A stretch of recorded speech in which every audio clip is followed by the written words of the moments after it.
Okay, this is a reading for someone. I'm gonna sit here and explain the astrology. So I'm gonna try to give you different things to look at. Like you can look outside, or you can look over there at that, or maybe my library, or how about a plant? I'll try to move it around. Actually, I probably won't. I'll probably just sit here with it right here. Anyway, so this is a reading for somebody who is Sun in Taurus, Ascendant Capricorn, North Node Pisces, life path number 9. So I'm going to start off first with just the astrology and the planetary transitions that are going on in this year. So on, sorry, I thought I was going to move this around. Let's look at the planet. So on March 21st, that started the new astrological new year. So this is a really good time to get a reading. Because this kind of like tells you what your whole next year is going to be about. So I'm going to start with the transition of Saturn. So Saturn's been in Aquarius for a bit. I think it was in Aquarius last year as well. It's going to remain in Aquarius this year. Saturn brings difficulties. Okay, so I'm just calling this transit difficulties. For you, it's been in your second house. So that's the house that controls your finances and assets. So like property and possessions, for example, whatever brings you money, like your job or source of income, stuff like that. Okay, so Saturn brings obstacles in this area. So it would have been this last year and this year as well. So these obstacles, the purpose of them is to actually teach you growth through self-discipline. So you get more discipline in these areas, and that's how you grow. Saturn can be a bitch, though. So anyway, for example, in this sector, maybe you have to watch how you're spending your money all of a sudden, for example, okay, when Saturn's in this house. Or maybe you have sudden damage to your property, and then you're like, oh, shit, I need to do maintenance. You know, it's kind of like something like that. So there's going to be a break between March and May, a bit of a reprieve in this area, but then it's back to obstacles. All right. So the next one that I want to go through is Uranus, and I'm just calling this fuckery, but it's not just like fuckery. It's like overhauls or like sudden like change of a sudden event. It's like that kind of stuff. All right. So this is going to be in Taurus. Uranus is in Taurus. So specifically for you, it's going to be in this planet all year long. Okay. So it's going to be in your 5th house. So the 5th house is the house that controls like your joys and pleasures, like fun and hobbies, stuff like that. Kind of like what makes you happy. So it could be like friends, going out, sex, sports, like, you know, stuff like that. But nothing like really deep. I mean, there's another sector that controls like deeper, intimate sex. It's more like, you know, hooking up type sex. So this is actually going to join North Node this year. And it's going to affect your soul's purpose, or it can affect your soul's purpose. So you can have a significant impact in this year. And actually, according to your cards, this may be very impacted this year.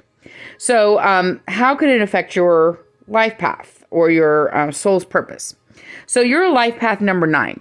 So life path number 9 is a humanitarian. You're a North Node Pisces. That's what your soul wants to experience. North Node Pisces is a healer. So, you know, to put it in a sentence, you're a humanitarian healer. This is a more difficult life path than some of the other ones because it's a bit deeper and it requires sacrifice. So unexpected events that push you this year could, they could be pushing you towards that sacrifice. Ultimately, though, it would be pushing you towards what your soul wants to experience. So let's move on to healing because that's next. So Chiron is in Aries. All right. So for you, that would have been in your 4th house, which is your house of family, home, children, and parents. So it's like the 2nd house is the house of your house, right? And the 4th house is the house of the people who are in the house. So you would have had some healing this year. in regards to something about your home, children, family, and stuff like that. So you also have a healing soul journey as well. So anytime, anywhere Chiron is in your chart, it's going to be felt more deeply and more transformative for you than other natal charts. So it's going to be stronger for you. Healing soul journeys. Let's see what I write here. Healing soul journeys are to go through healing. Oh yeah. Okay. That's why. So when you have a healing soul journey, you have to go through healing yourself first and then you heal others. That's kind of like part of it. But yours is more of a humanitarian than like a one-on-one healing. So it's more like, it's more on a broad scale, you know? So like an NGO or a nonprofit or something like that. All right. So in destiny or opportunity, Pisces is going to be in your third house. So this is your house of community. Like third house is like community, networking, connections in general. Also, it can control marketing, online education. It's basically communication to the masses is really big in this house. So we're jumping timelines here in this specific sector. So you would have seen a lot of what you don't want in the past. You would have seen that somewhat in this sector. And then we're kind of like in this holding pattern this year. So we have a triple manifestation opportunity coming up in May where you may have some kind of epiphany or vision that happens to you in May that may affect the route of destiny that you take. It may be, and then, so you're going to get like a vision of some sort or an epiphany, and then it's going to like chill for a bit. And it's actually not going to unfold until 2023 or 2024 in that timeline. This transit's a long transit. It's been happening since 2012. So, you know, it's not overnight. Okay. So now we're going to get to the cards. So first I kind of want to explain like how I'm reading just to start off with, because it's important. So a lot of people, when they read cards, they tap into a guide or an angel or something like that. I'm not doing that. I don't speak to guides and angels and stuff. So I'm not doing any of that, but I am an intuitive. So what I try to do is I try to pull the cards intuitively based on your astrological placements. And then you're going to have to use, so I'm going to just kind of read the energy of the cards here. And then you're going to have to use your own higher intuition to figure out exactly what it means, you know? And then of course, a lot of this is going to be in the future. So you're going to be like, oh, I have no idea what that means because yeah, it's because this is in the future. All right, so the way that I pulled the cards, so these tiny cards, I pulled that for like your joy and fun house. This is the healing track. So this is kind of like the overhauls and fuckery track, and the healing track is here. And then this is like destiny or opportunities. Okay, so we're going to start, and this is chronological. Okay, so it's going to be like over a year, you know. So, but we're going to start with the energy in the past, okay, which is here. So, this past energy, all right. So, this is a very confident energy, first of all. It's making good connections. It's starting and implementing successful projects. Okay. So these are both wands. So wand cards are usually like passions, projects, creativity, like stuff like that. So this card here sometimes can be about travel. It also could be like broadening your horizons. It could also be like a rite of passage.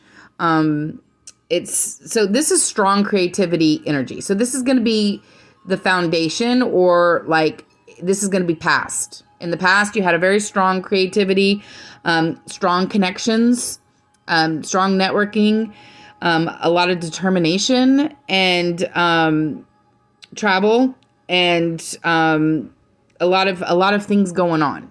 Okay, a lot of projects and passions going on. So we're going to move from that energy to here. So this is either going to be something you're going through now, something you're about to go through immediately, or something you immediately just went through. Okay, so like timeline, this is like past, and then here's the next step in the timeline. Okay, so this is a loss.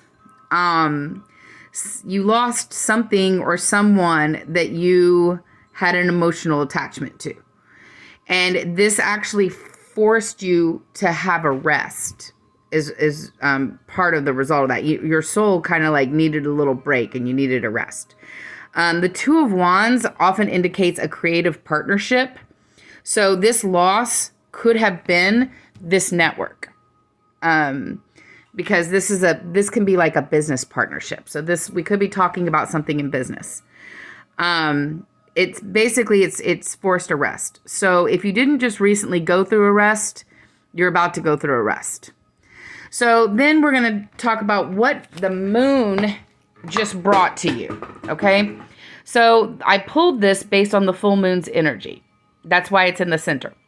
But this doesn't mean that it's going to happen right now. This could unfold over many, many months from now. However, the moon just brought this to you, or brought it into your awareness, I should say. Okay, so let's talk about these cards. All right, so the Devil is representative of addictions. It can be anything that keeps you in a lower frequency.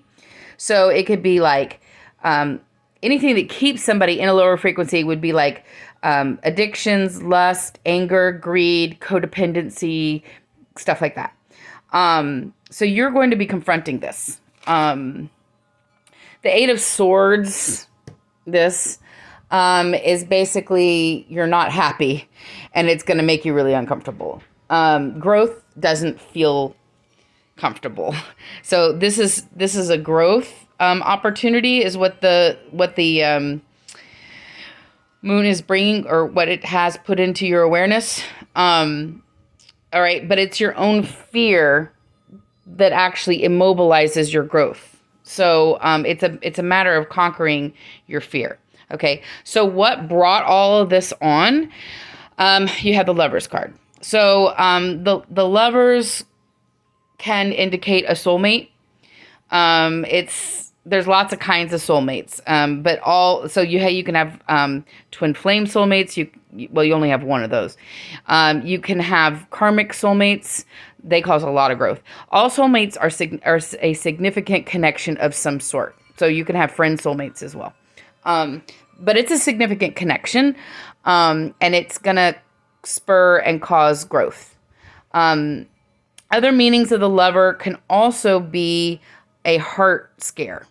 So either, you have a soulmate connection that sparks you to look at addictions, or you have a heart scare that can spark you to look at your behaviors and addictions.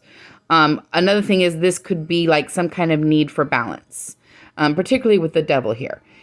So you could have a need for balance and need to look at, you need to confront this. Okay. But you feel very uncomfortable doing this. You don't want to do this. But this is facing your own fears. Okay. So there's a reason why, you'd want to do all this, and that's this. So this is what's influencing this process.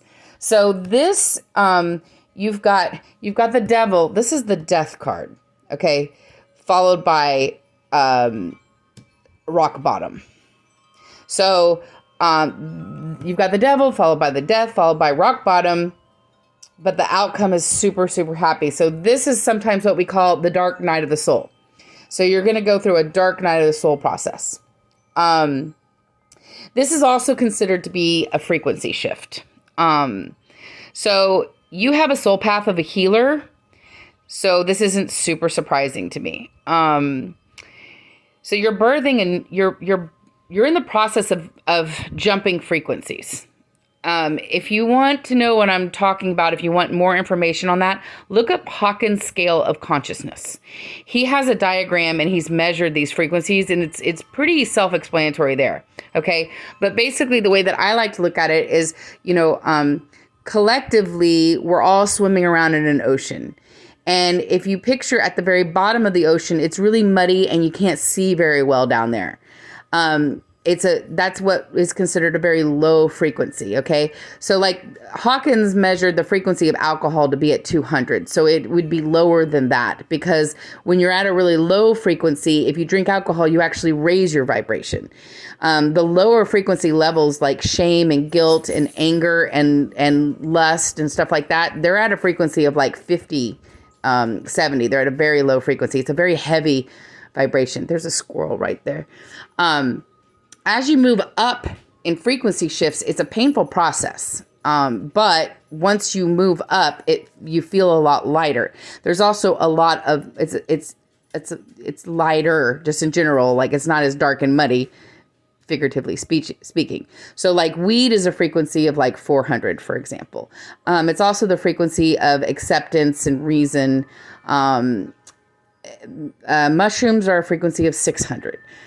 You can go higher than mushrooms. The higher and the higher you go, the closer you get to the connection of source, which has an infinite frequency. So anyway, that's the process of raising frequency. So sometimes you can hear people talk about this and they're like talking about vibration shifts. You're on that journey. Or you will be. This hasn't happened to you yet. This is in the future. So you will be on a frequency shift journey. So where's the growth potential here? Hold on, let me see if I forgot to mention the sun. Okay, so this is awesome. All right, so you have a dark night of the soul, which sucks. Okay, and yeah, it's uncomfortable. All growth is uncomfortable, but this is awesome. So where you're headed in a higher frequency is a happy place. I mean, there's a lot of positive for that. That's awesome. So once you get through the shift, you won't ever want to look back. So where's the growth potential? Okay, so first of all, you're going to have to work to stay at this frequency. And this is common with frequency shifts because a lot of times everyone around you and all your habits and stuff, they keep you in lower frequencies. And you know what? This also doesn't surprise me because your fuckery trek is in your things that you do for fun. So you're having huge like upheavals and overhauls of what it is that you do for fun in a way. So anyway, yeah, when you're at a frequency shift, sometimes you can have like entirely different friend groups afterwards and stuff like that. But you have to stay in your ground. So you defend yourself a bit. There's some defensiveness, or learn to defend yourself, or learn to speak your truth is another interpretation of this. You might have to do that a little bit. But what you're becoming is this. Okay. So the King of Pentacles is that makes a lot of sense for somebody that is a Sun Taurus. You also have a stellium in Taurus, by the way. So you have like 4 planets in Taurus. So this is the ultimate version of yourself. So you're developing into your highest potential. This is your highest potential. You also have a Capricorn ascendant. Okay. So out of all the cards, this is what represents you the most. Okay. So the King of Pentacles signifies material success, contentment, but it also signifies like people look up to you as a leader and a practical problem solver. So this is a very like alpha level leader in like a community particularly. So the Hierophant is often a teacher.